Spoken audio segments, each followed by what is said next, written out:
Le saviez-vous? Le saviez-vous? Vous vous êtes peut-être déjà demandé ce que Nickelodeon pouvait bien vouloir dire. Ou pas. Eh bien, les Nickelodeon étaient en fait des petites salles de cinéma du début du XXe siècle que l'on trouvait aux États-Unis et au Canada. Leur nom provenant de la fusion de deux mots, nickel, le nom que l'on donne aux États-Unis aux pièces de 5 cents et qui était originalement le prix d'entrée, ainsi que du mot grec odéon, qui était quant à lui un édifice de l'Antiquité qui servait aux représentations musicales. Apparu en 1905 à Pittsburgh, de par les entrepreneurs Harry et John Davis, les Nickelodeon diffusaient en général 3 ou 4 films muets qui étaient accompagnés d'un musicien au piano ou à l'orgue dans des séances allant de 15 minutes à 1 heure. Considéré parmi les premiers réseaux de salles de cinéma, après celui des kinétoscopes parleurs de Thomas Edison, au tarif 5 fois plus élevé de 25 cents, le principe des Nickelodeon eut un énorme succès. Aidés de par leur bas prix attirant facilement les classes ouvrières et moyennes, le concept, repris par de nombreux entrepreneurs, fit qu'à son apogée en 1910, 10 000 salles de ce type existaient.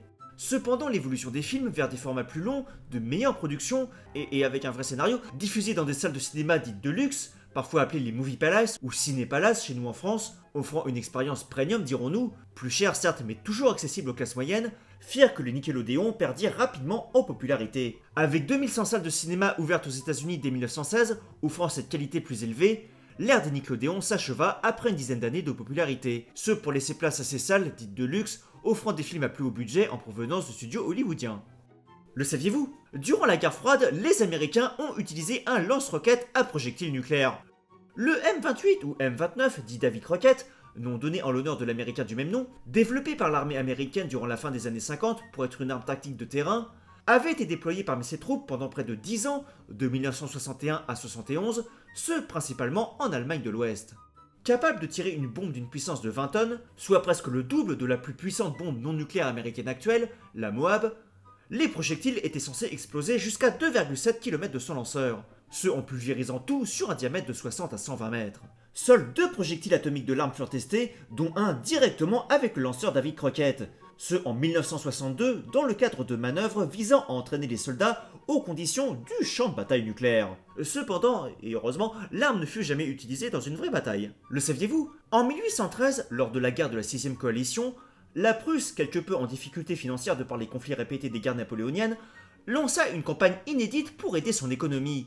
Elle invita ses citoyens à échanger leurs bijoux en or et en argent contre des objets en fer.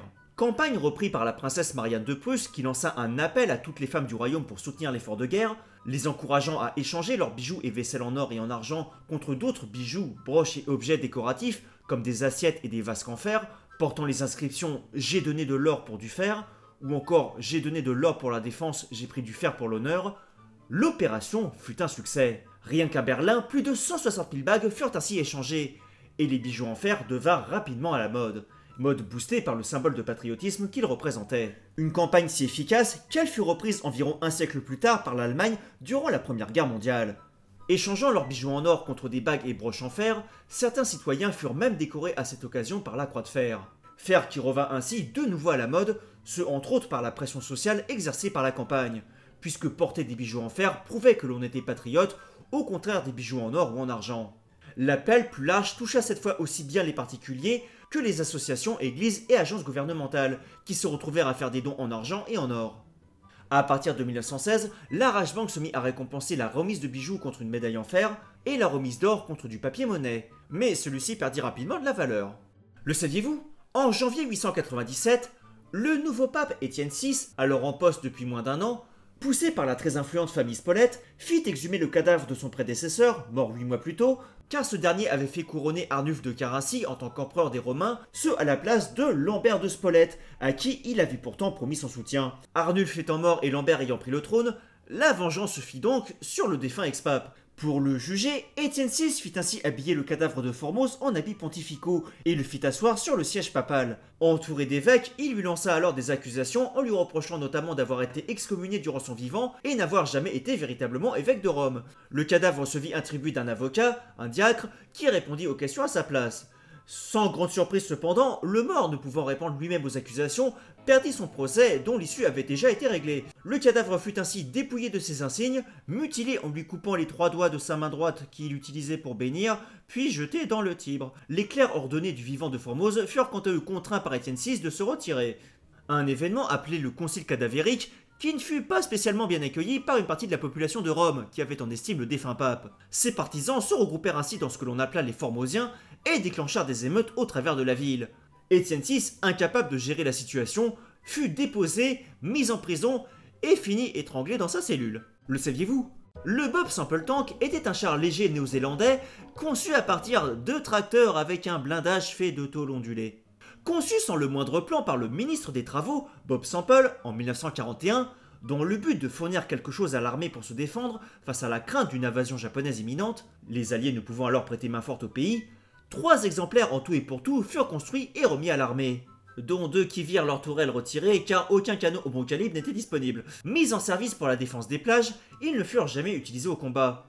Une fois que la menace d'une invasion fut écartée, et accessoirement que de vrais tanks étaient devenus disponibles, ils furent dépouillés de leur carrosserie blindée, afin que les tracteurs retournent à leur fonction civile. Le 3e exemplaire, quant à lui, aurait apparemment été déployé sur le théâtre du Pacifique, mais dépouillé lui aussi de sa carrosserie et équipé avec une lame de remblégage pour effectuer non pas des combats mais des travaux.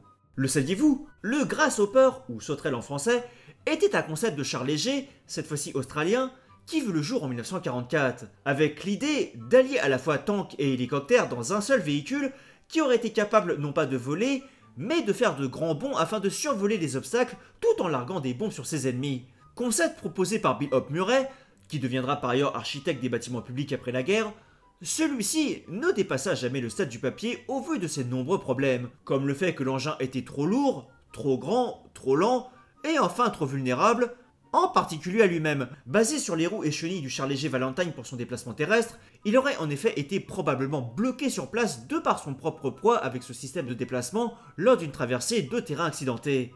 Un poids tel qui empêchait par ailleurs toute amélioration de son blindage, jugé quant à lui trop faible et vulnérable aux mines, qui aurait pu le traverser et faire exploser ses propres bombes censées être larguées en vol. Vol en pinceau, qui enfin pour leur part, s'ils auraient fonctionné, aurait été rendu quelque peu compliqué de par l'utilisation impossible des canons anti-aériens du tank, car ces derniers auraient tiré dans la propre queue et rotor de l'engin, puisque contrairement aux hélices classiques, les rotors n'avaient pas de système de synchronisation avec les tirs des 10 canons.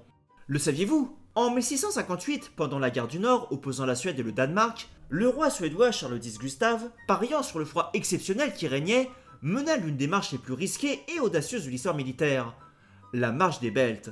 Durant cet hiver exceptionnellement froid, l'eau de la mer présente sur le Petit et le Grand Belt, des détroits entre les îles danoises, avait en effet gelé de façon hors norme, rendant impossible un assaut par voie maritime, mais pouvant soutenir le poids d'un homme. S'assurant auprès de son ingénieur, Eric Dahlberg, que la glace pouvait supporter le poids des hommes mais aussi de la cavalerie et de l'artillerie, Charles X décida alors d'envoyer son armée traverser directement les détroits gelés à pied et à cheval. Près de 9000 cavaliers et 3000 soldats à pied partirent ainsi le 30 janvier et marchèrent sur la glace au travers du Petit et du Grand Belt jusqu'à l'île de Sealand, et non Sealand. Une autre partie de l'armée constituée du roi et sa cavalerie, ainsi que d'unités d'artillerie et d'infanterie suivèrent. Malgré le poids de l'armée qui déforma la glace, faisant que l'eau arriva jusqu'aux genoux des soldats par endroits, la glace dans son ensemble résista malgré tout au poids. Après une brève escarmouche avec 3000 défenseurs danois qui furent défaits, l'armée arriva ainsi à son objectif de Sealand le 8 février. Entamant une marche forcée, elle atteignit les environs de Copenhague dès le 15. Les Danois, certains que les Suédois n'attaqueraient qu'au printemps ou plus tôt, paniquèrent face à la présence de cette armée arrivée en seulement 2 semaines et se rendirent donc. Le traité de Roskilde fut ainsi signé par les deux parties le 26 février. Traité où le roi du Danemark, Frédéric III, céda plusieurs de ses conquêtes et provinces à la Suède. Le saviez-vous? À la fin du film Jurassic Park Le Monde Perdu, un T-Rex s'évade et sème la panique dans la ville de San Diego. Eh bien, cette fin est en fait une reprise de la fin du roman du même nom, Le Monde Perdu, écrit par Arthur Conan Doyle et paru en 1912. Dans celui-ci, de retour non pas en Amérique mais en Angleterre, un ptérodactyle s'évade et sème la panique dans les rues de Londres. Un roman qui, en plus d'inspirer Jurassic Park, inspira aussi King Kong et sera lui-même adapté en film en 1925, toujours sous le nom de Le Monde Perdu, où, probablement pour raison technique, le ptérodactyle fut remplacé par un brontosaure dévorant les habitants de Londres. Le saviez-vous? En 2012, la Station Spatiale Internationale, d'un coût estimé à 115 milliards de dollars, fut sauvée grâce à une brosse à dents à 3 $. Une panne électrique s'était en effet déclarée le 29 août dans l'une des 4 unités que compte la station, empêchant le bon fonctionnement de celle-ci. Dès le 30, 2 astronautes, Sunita Williams de la NASA et Akihiko Oside, un astronaute japonais, avaient donc procédé à une sortie dans l'espace pour réparer la dite unité. Mais problème, ils n'étaient pas arrivés, malgré tout leur équipement et outils sophistiqués, à accéder à celle-ci. La faute à un seul et unique boulon autour duquel s'étaient accumulés des copeaux de métal. Après 8h17 d'efforts en vain, ceux-ci avaient donc dû s'avouer vaincus et étaient rentrés à la station. Non réparée, la panne s'était aggravée 2 jours plus tard, le 1er septembre, obligeant les astronautes à ressortir de nouveau. Sauf que cette fois-ci, ils s'équipèrent de leur propre outil conçu dans la station, partiellement constitué d'une brosse à dents. Grâce à celle-ci, ils purent ainsi dégager les copeaux de métal accumulés et libérer le boulon afin de procéder enfin aux réparations. Et le meilleur dans tout ça, c'est que personne ne dut sacrifier son hygiène dentaire dans la station, puisqu'il s'agissait d'une brosse de rechange. Comme quoi,